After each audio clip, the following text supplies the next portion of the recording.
बोलो भगवान बृहस्पति देव की जय। भगवान विष्णु की जय। एक गांव में दो भाई बहन रहा करते थे। बहन बृहस्पतिवार का व्रत एवं पूजन करती थी। बृहस्पति महाराज आते एवं 4 लड्डू के साथ ही चांदी का एक कटोरा दे जाते। लड्डू को भोजन के रूप में वह खा लेती और चांदी के कटोरे को एक कोठरी में रख देती।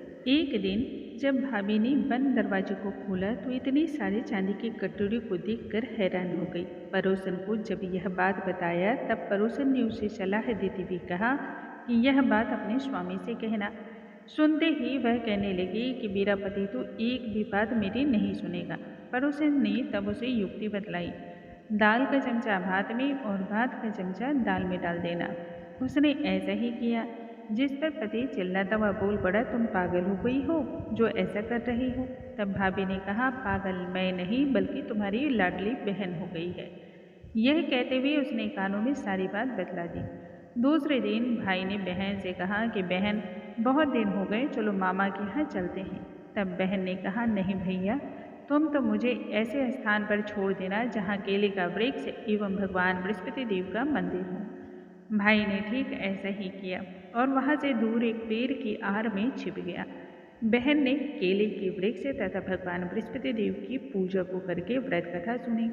बृहस्पति देव पुनः आए तथा चांदी का कटोरा और 4 लड्डू देकर जब जाने लगे तब दूर से देख रहा भाई दौड़ कर आया और भगवान के चरणों में गिरकर क्षमा याचना करने लगा।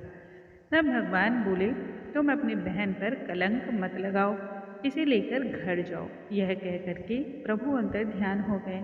जब भाई बहन को लेकर घर गया तो भाभी कहने लगी कि तुम तो इसे छोड़ने गए थे, तब इसे लेकर पुनः क्यों आ गए।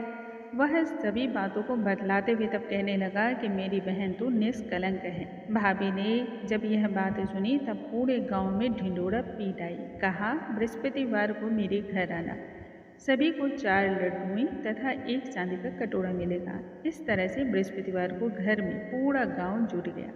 तब बहन ने भगवान बृहस्पति देव से प्रार्थना करते हुए कहा कि हे प्रभु, यदि मेरी श्रद्धा भाव पूर्ण है और पूर्ण भाव से मैंने व्रत किया हो तो मेरी लाज रख लो। भक्त की पुकार तो सदा ही भगवान सुनते हैं। प्रभु जी प्रकट हो गए और सभी को 4 लड्डू तथा चांदी का एक कटोरा दिया। हे बृहस्पति महाराज, जैसे आपने बहना की पुकार को सुन ली, वैसे ही इस कथा को कहने वाले, सुनने वाले और हुंकारा भरने वाले सभी पर अपनी कृपा रखना। बोलो बृहस्पति भगवान की जय, विष्णु भगवान की जय।